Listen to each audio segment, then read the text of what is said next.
Hey guys, what's going on? Space Cowboy here. Welcome back to the channel and another Mock Draft Monday for you guys today. If this is your first time stumbling upon my channel or you just recently subscribed, I do a mock draft every single Monday, basically until the final week before the NFL draft. And if that's something that interests you, by all means, make sure to leave a like as well as subscribe to the channel. About 90% of you guys watching are not subscribed, so I recommend you guys do that.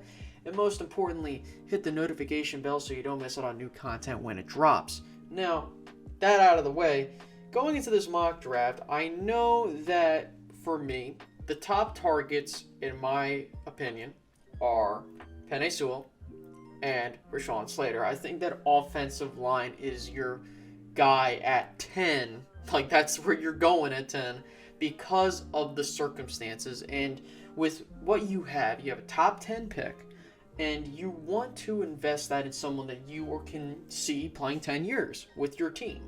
And for me, that would be getting an offensive lineman. I think that if you were to get Penei Sewell, that would be a massive steal, given the talent that he has.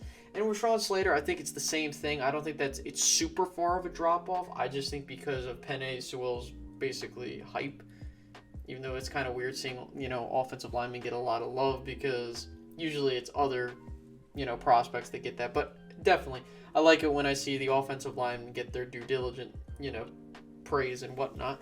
But with that being said, they weren't on the board at pick 10. Neither were Patrick Surtain II or Caleb Farley, so I'm at pick 10 and I need to decide, do I take a player, or if someone proposes a decent trade offer, do I take that offer and risk, missing out on one of those guys that I would hope to get at whatever pick I trade. So I decided to go with the 49ers.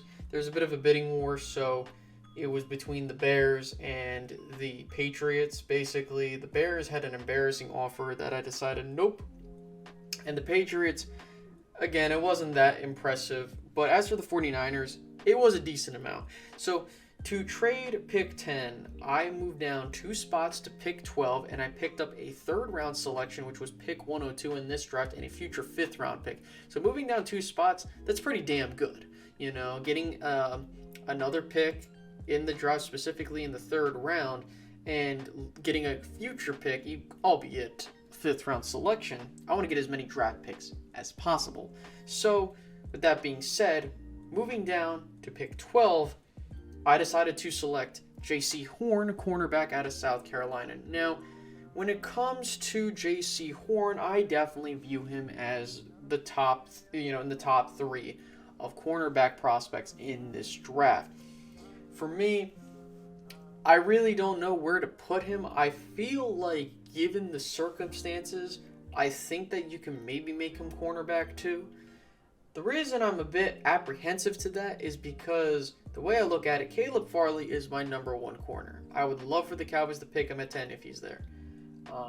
I think that you can see him develop into a playmaker in the secondary, and I think that that's what you need.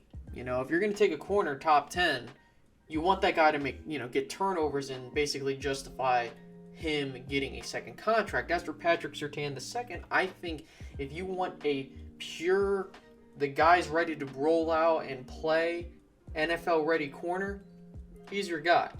But do I think he can get any better than where he is right now? I don't really know. I think that he's one of those guys where it's like, it's a short-term solution, but not a long-term answer. And as for J.C. Horn, bit indifferent. I think that, for me, I think that he has a higher ceiling than Patrick Surtain, based off of the research I've done. He has a bit of problems, him being grabby and stuff like that and being physical. Not that I mind that, but you don't want him to be someone that causes a lot of penalties. But I need some aggressive corners. So, if he's there, I wouldn't mind seeing him get taken, but I prefer if you trade it down to see if you can get him. But I digress. I think that he's the pick here, mainly due to the fact that, given with who was on the board, I honestly would rather just, go with a corner, try to shore up this defense, especially if you can't get an offensive lineman, because for me, offensive lineman is the pick. You get a guy that's going to be on this offensive line for definitely 5-10 years, and you just work with getting other defensive players with your other picks. So that's just that. So J.C. Horn, the pick at 12. Now, moving on to pick number 42. In my previous mock draft, I selected him, Richie Grant, safety out of UCF. He is really growing on me as a prospect. He was once again there. I doubt he is there for the Dallas Cowboys at pick 42, though, mainly due to the fact that his stock continues to rise. But if he is there, the Dallas Cowboys definitely need to pounce. Unless the Dallas Cowboys can go out into free agency and address the safety position well enough, which I don't trust them to do, they need to get a safety here. And I think if he's there, you got to take him. I don't know if you know, at this point with Trevon Moehrig, I can definitely see them taking him at pick 42 for the value, you know, but I don't know. I ultimately think that he is the pick based off of what you need. You pair someone with Donovan Wilson and hope that he grows. Dan Quinn has been notorious for getting safeties and just more or less in, you know, having that high investment and care to have such a, you know, a player in the secondary. So I really do hope they get a safety this draft. I wouldn't mind if they go out in free agency, get a safety, if it's the right guy and it's not some BS. But I digress. So those are my two selections. J.C. Horn, cornerback out of South Carolina. Richie Grant, safety out of UCF, going all defense in this specific 2-round mock draft. Getting ever so closer to free agency opening up. We're about halfway there now. So hopefully, you know, some things clear up with the Cowboys and stuff like that. Maybe, you know, we'll find out what they'll do with Dak. We'll see. But because that definitely will impact future mock drafts. But with that being said, I hope you guys enjoyed this video. Make sure to leave a like.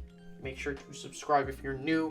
And make sure to hit the notification bell if you haven't done so already. And I'll catch you guys in the next video. Okay, guys? Have a great one. Bye-bye.